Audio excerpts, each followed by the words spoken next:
So what's in these cans that so concerns us? It's radioactive material left over from making nuclear power, and it produces ionising radiation, a form of invisible high energy.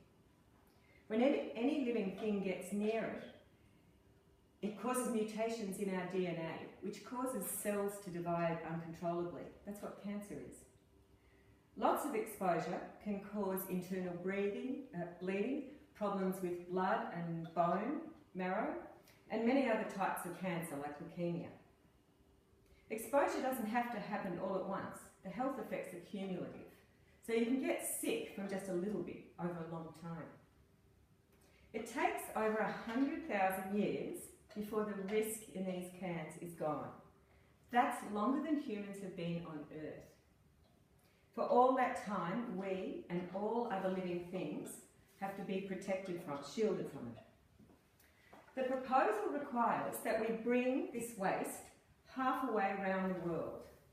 So it will have to be transported over 12,000 kilometres by ship and road and rail.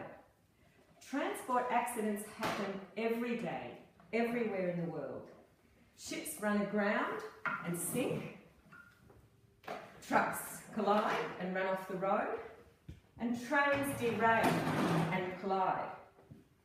Aviation is the safest transport industry in the world, and it still suffers occasional catastrophic accidents. High-level nuclear waste won't be immune from this.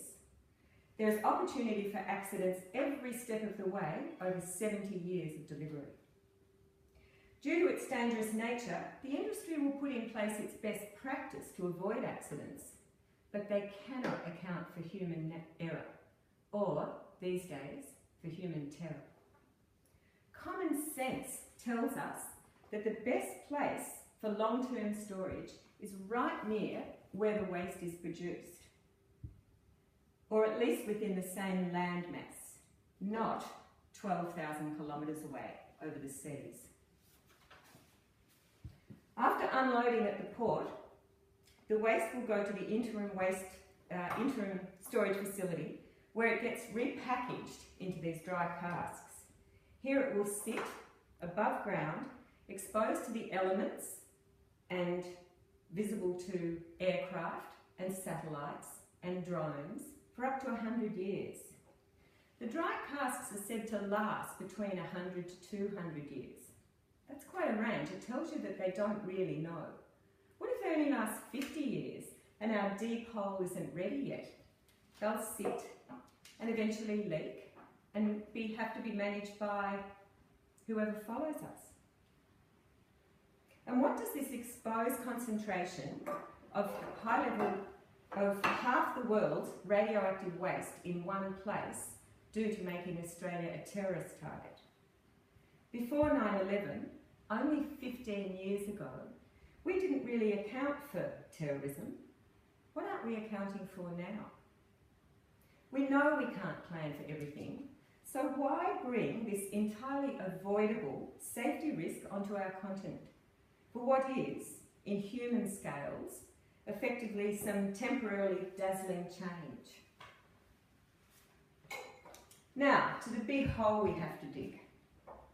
There have been many failed attempts at this, some resulting in fires, explosions, worker and groundwater contamination. None are currently operating. So no one knows if it will be safe, and none of the safety tests will be done until we are committed. Before being trucked underground, the waste is again repackaged into bigger special casings thought to contain the waste for 1,000 to 10,000 years. Once these go down and leak, as is expected, it is hoped that the waste will move into the surrounding rock where it's supposed to stay. The model assumes that we will find the right geology. By then we will have no choice. We might be just left with the best we can find. Will that be good enough? For remember, the big hole has to keep the radioactive waste safe for 100,000 years. That for all that time, it won't seep into the groundwater or be disturbed by earthquakes or future civilisations, or by rogue or incompetent or undemocratic governments, not just for 3 generations or for 30 generations, but for 3,000 generations. I think this is nuts.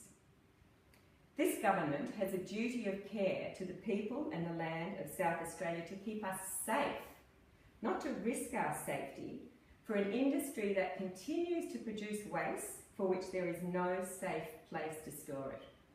The safety concerns are many and are real.